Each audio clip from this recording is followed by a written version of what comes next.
Welcome to Subramani.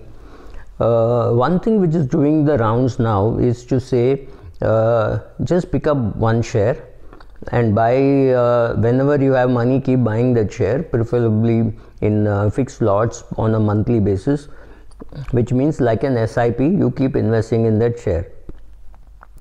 Now this is an amazingly stupid, absolutely stupid thing to say, because if you understand survivor bias, it is easy to pick up a stock today and say, if you had done an SIP in Hindustan Unilever since 1977, you would have made money. I can say that about Hindustan Lever, ITC, Colgate, Siemens, Cummins, any of those MNC companies which have survived till today and have made money for you. Now go back in time and see which were the companies in the index in 1979 and see how many of them exist and how many of them went away. I can, the way the index is created, even Silverline entered the index and that company is missing. Orkay entered the index, it is missing, right? So you have to find out, when you do a back testing, you have to pick up some 10-12 days at ad hoc basis, pick up the 5th share or the 7th share or 10th share, rather than using your memory to say where it will work, and then seeing whether it would have worked and at what stage it would have stopped and at what stage you would have abandoned it. It's not a question of whether it would have worked. For example, Lupin went from 700 to 70 and back from 70 to 700. Where would have you stopped? Right? Would you have stopped at 700, 600, 500, 400, 300? Right? At some stage, your wife or somebody else looking after your portfolio would have said, idiot, stop, or we will go to the poorhouse, right?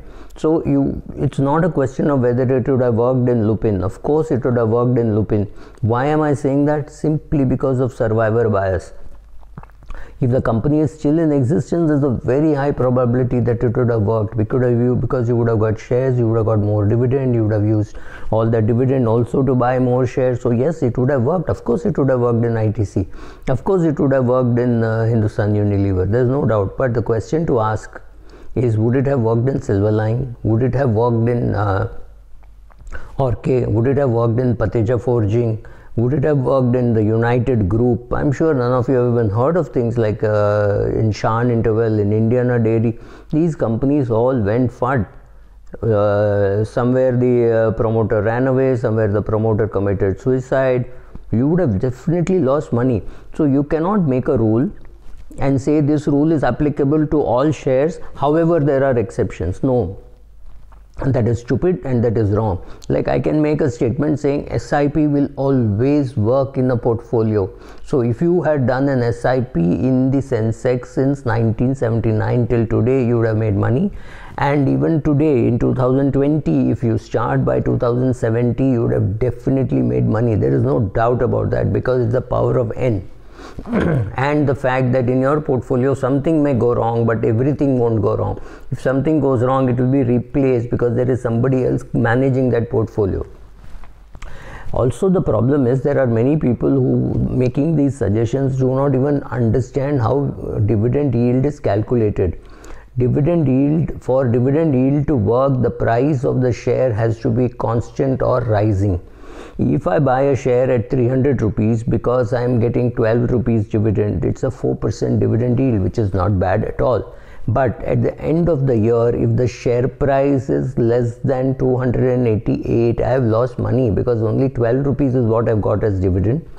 So the dividend yield on, say, a Coal India bought at 300 is 12 plus 300 minus today's price, or rather today's price minus 300. So today, let us say the price is 120 and you had bought it at 320. So you have lost 200 rupees and you have got 12 rupees as dividend. Now if you are happy with these kind of returns, then it's a different thing, but mathematically you have been taken to the cleaners in companies like Coal India. The similar thing has happened to you even in a good, so-called well-managed company like ITC over the last few years. Over the last 5 years or 7 years or maybe even 10 years, the company has not done well. Let me put a caveat. It is actually not done well over the last 2-3 years in terms of price, but the impact of that 2-3 year fall is so huge that even a 10-year performance of ITC cannot look good, right? So don't pick up a single share and become a favorite and say, oh, therefore it works. It doesn't work. It works in some cases. The minute you put some, you know that this is not an absolute. Like, I can't say the sun rises in the east sometimes. When you say sun rises in the east, you realize that is true for Mumbai, suburbs of Mumbai, India, Japan, US, Germany, Africa, New Zealand, Australia, doesn't matter. Therefore, that becomes a rule. So when you say that SIP works in direct equity, you are actually saying SIP works in direct equity sometimes. That sometimes has to be big block, font size 72, dark, underlined, so that people understand this. It does not mean every time it works. But people making that statement forget survivorship bias, forget there were other companies along with the ITCs and HULs in the 1970s, alright?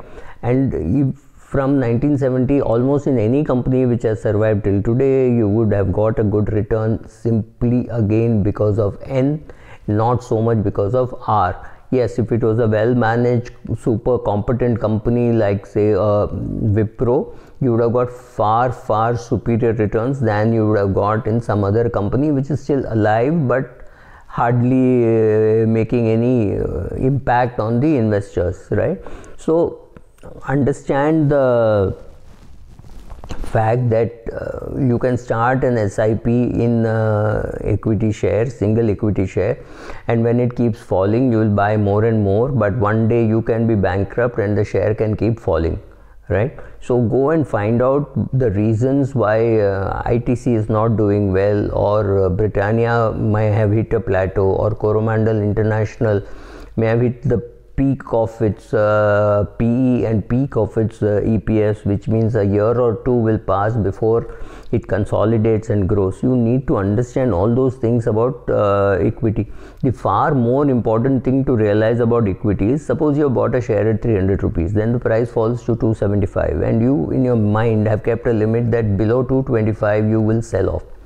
It is perfectly possible that you sell off at 225 and then it turns around and goes to 275. Perfectly alright.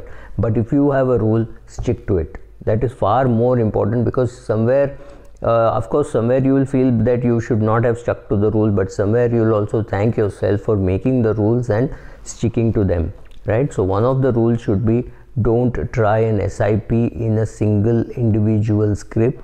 It may work sometimes, sometimes it may not work. You can say, I will create my own portfolio which will have the following shares, on which I will do like an SIP, I will buy every month. Yes, it will work for the portfolio.